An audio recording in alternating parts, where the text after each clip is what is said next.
Fəsil 13. Kapitan Yanacek onu otelin foyesindən apararkən Robert Langdon özünü cinayətkar kimi hiss edirdi.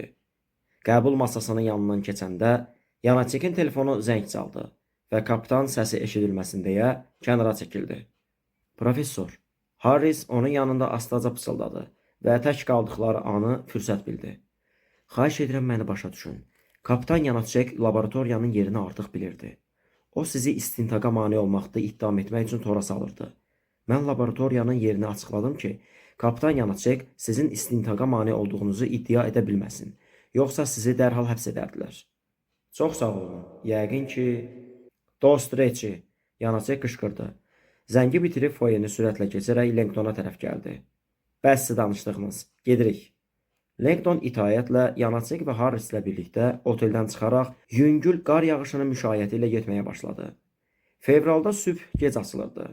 Amma nəhayət günəş qalxmış, şəhərin üzərinə bozuntul bir işıq yayılmışdı. Səkiyə doğru addımlayarkən Harris telefonundan başını qaldırıb dedi. Kapitan, səfir də bu məsələyə cəlb etmişəm. Xanım səfirin özünü? Yanacek istehza ilə dedi. Öz mühakimənizə inanmırsınız? Mən sizin mühakimənizə inanmıram. Harris sakit, amma qətiyyətlə cavab verdi. İttihamın ciddiliyini və ittiham olunan şəxslərin tanındığını nəzərə alaraq, səfirliyi ən yüksək səviyyədə məlumatlandırmaq mənim borcumdur. Necə istəyirsiniz? Yanacek əlini laqeyd şəkildə yellədərək istehza ilə güldü. Əminəm cənab Langdonla mən sizsiz də öhdəsindən gələrik. Yanılırsınız. Harris etiraz etdi. Cənab Langdon mənimlə birlikdə səfirliyə gedəcək. Siz doktor Solomonu gətirənə qədər orada daha rahat gözləyə bilər. Langdonun Ketrini Yanaceklə ikilikdə buraxmaq niyyəti yox idi və etiraz etməyə hazırlaşırdı ki, kapitan ucadan güldü. Cənab Harris, siz əlbəttə ki, gedə bilərsiniz, amma şübhəli cənab Langdon mənimlə birlikdə laboratoriyaya gəlir. Şübhəli? Harris soruşdu. Ona qarşı heç bir ittiham irəli sürülməyib və onun tam hüququ var. İstəsəniz məmnuniyyətlə ittiham irəli sürərəm. Yanacek onun sözünü kəsdi.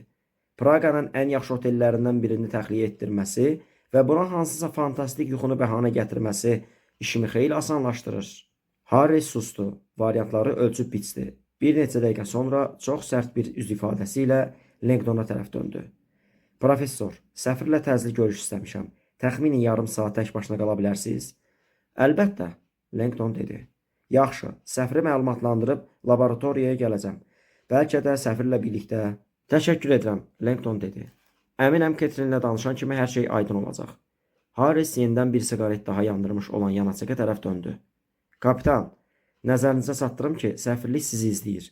Biz sizin metodlarınıza qarışa bilmərik. Amma etik və ya hüquqi hər hansı bir hədd aşmağa cəhd etsəz, başa düşdüm. Yanacek siqareti nazik dodaqlarının arasında saxlayaraq sərt səslə dedi. O kənara çəkilib yaxınlıqdakı maşına işarə etdi. Avtomobil gürültü ilə hərəkətə gəlib onların lap yanında dayandı. Langdon geri atıldı.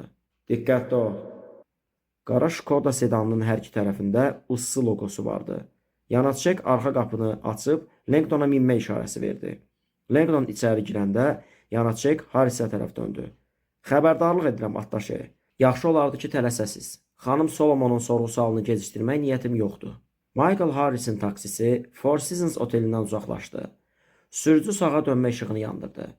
O Harrisi ABŞ səfirliyinə necə gedəcəyini bilməyən sadəlöv Amerikalı turist bilmişdi və şişirdilmiş qiymət üçün ideal hədəf seçmişdi. Yeddi Presmanesov Mossakra. Harris cex dilində söyüşlərlə qışqırdı. Spyeçam. Sürücünün gözləri böyüdü və sükanı sola çevirdi. Yerli sakinlər bir Amerikalının səlis cex dilində danışmasına həmişə təəccüblənirdilər. İllah da o xüsusi kostyum geyinmiş, 1,88 cm boyunda qara dərli bir kişi idisə.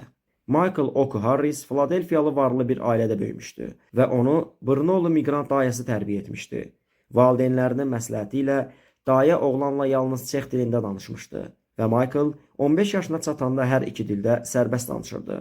Ukla hüquq fakültəsini bitirdikdən sonra Harris dil bacarığından istifadə etmək qərarına gəldi və Praqadakı ABŞ səfirliyində vəzifə dalınca getdi. Bu eksotik şəhər zərif mətbəx, gözəl qadınlar və maraqlı iş vəd edirdi. Son həftələrdə işi öz istədiyindən qat-qat maraqlı olmuşdu. Bu səhər isə maraqlı anlayışını tamamilə yeni səviyyəyə qaldırmışdı. Karl körpüsündə baş verən hadisə Harris üçün hələ də sirri olaraq qalırdı.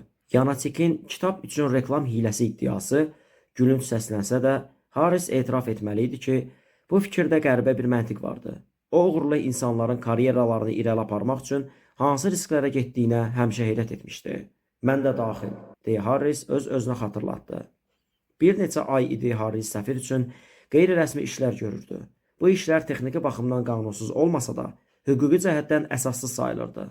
Lakin əl altından ödənilən pul və səfirin onun üzərindəki şəxsi təsiri Harrisin bu təklifləri rədd etməsini mümkünsüz etmişdi.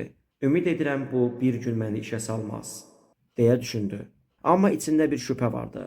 Ürəyinin dərinliklərində hər şeyin nə vaxtsa açılacağına əmin idi.